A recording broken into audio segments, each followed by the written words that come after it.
Alright, Ben, here is the finished product for the Range Rover Sport.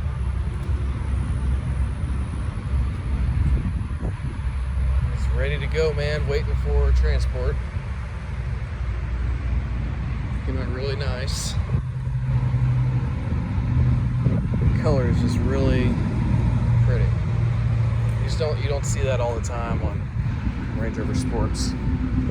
But did a good job on the doors. It's really good. You can see the metallic flake right there.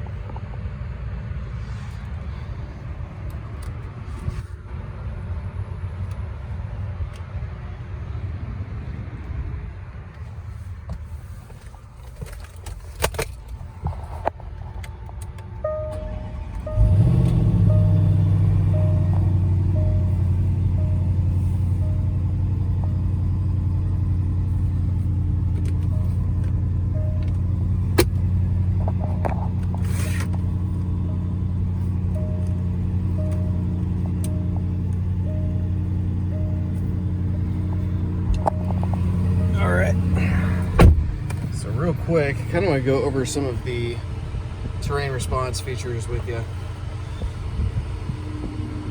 So when you get the car, you know what's going on here with these buttons. So right now, the car is in auto, or not auto, but comfort mode. So it'll, drive like normal, be comfortable, be fine. You're just driving normal asphalt, whatnot. Rain's fine. Snow's probably fine too.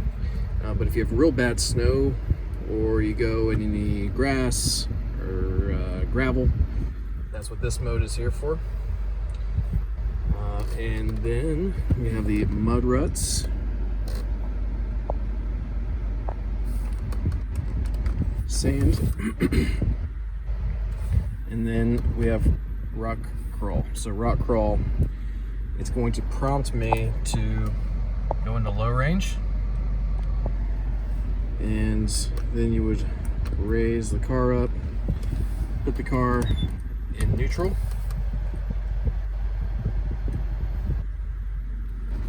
and you hit this button here. There we go. So you're in low gear, or four-wheel low, and the sports, the V8s at least, they all have a center locking differential and a rear locking diff as standard. So you can see right now the center locker is locked, and that'll send 50% of the power to the front and 50% to the rear. And then if this car senses that it needs it, it'll lock the rear axle and give you maximum traction. Also here's an indicator for that we're in low gear, and then hill descent controls on, and then this is the green area from the 10 there. It means that that's where, if you're going down a hill, it will only go that fast in this range. Also here, that little guy means we're in rock crawl, and the arrow up on the picture there, the orange one, means that we are in the highest height, which is off-road mode. So if you lower the car back down, say normal height, and then it'll just be a little picture of the car without an arrow, or actually, oh, I guess it disappeared. What does it say? Risk of ground, yeah.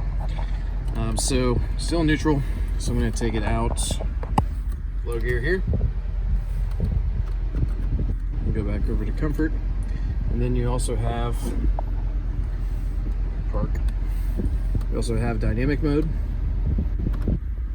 So dynamic mode here, it's going to change the color of your dash here and adjust the throttle response, your suspension stiffness, and then your steering input. You'll feel a little bit more of the road. Your transmission your shifts will be a little bit sharper as well. So that's the fun mode. You can drive in that all the time and it doesn't hurt it. Or you can just push that down, and now terrain response is automatic. So you don't need to worry about if it's snowing, if it's raining. The car's going to figure it out on its own. But just want to show you that before. We have, it's like a low speed cruise control if you're going through like mush or snow, like really thick snow or whatever you guys have up in Minnesota. I have no idea, but that's what that is. And then this is a speed limiter here for cruise control. So if you click this down, you can set it to not go over 80 miles per hour. So stability control here, and then the auto start stop.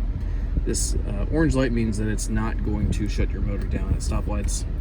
But if you turn that off, click that button, now the motor will shut down. Oh, I'm sorry, opposite.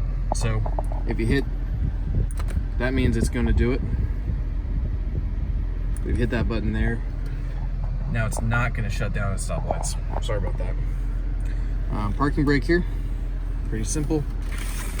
You can open here. Your seat controls, as you saw earlier, click that in, turn left for cooled and right for heat. It's 80 something degrees here in Houston, so I'm sorry, it's 90. So I'm going to keep the cooled seats on. Let's see, this is a park assist, so it actually will parallel and perpendicular park for you. It's kind of sketchy, but it does work. Nav there, click here for the seats. I'm going to click, like, see an actual visual. Climate, HD radio. So it's got the Meridian surround. It's got the upgraded sound system. So clicking on settings here and audio settings, you can change how the 3D surround sound comes out. Then you get your tone and balance and fade. So pretty easy to use, nothing crazy, but real nice car. Get your book here, and that's your wheel lock key as well. Whenever you have your tires rotated. And let's see what else. Heated steering wheel here. Your lights are in auto. You got fog lights here, forward, and then rear fog lights as well. This silver piece on the end will cycle through your trip information, so I'll reset that for you. It's on 0. Range, leave it there most of the time. So yeah, there it is, man. There's your heads-up display. See that there. You can go through menu here. You can go down to heads-up display, options. You can turn some of that stuff off so it only shows specific options there. You can adjust the position. So using this up and down arrow, you can raise and lower it, and also change the brightness. There you go, man. Put your wipers in auto as well. This is for the actual screen, and this one will be for the actual sunroof. Touch sensitive lights, overhead lights here, map lights. This is Roadside Assistance, and this is emergency services. I believe since the car is out of factory warranty, it's not activated. So I'm going to just erase the profile from the previous customer and start yours. And if you want to pay for that service, you can. I don't know what it costs, but you can. It is available to you. So anyway, hopefully this helps and you enjoy the car. And I'll let you know whenever it ships out. Thanks so much.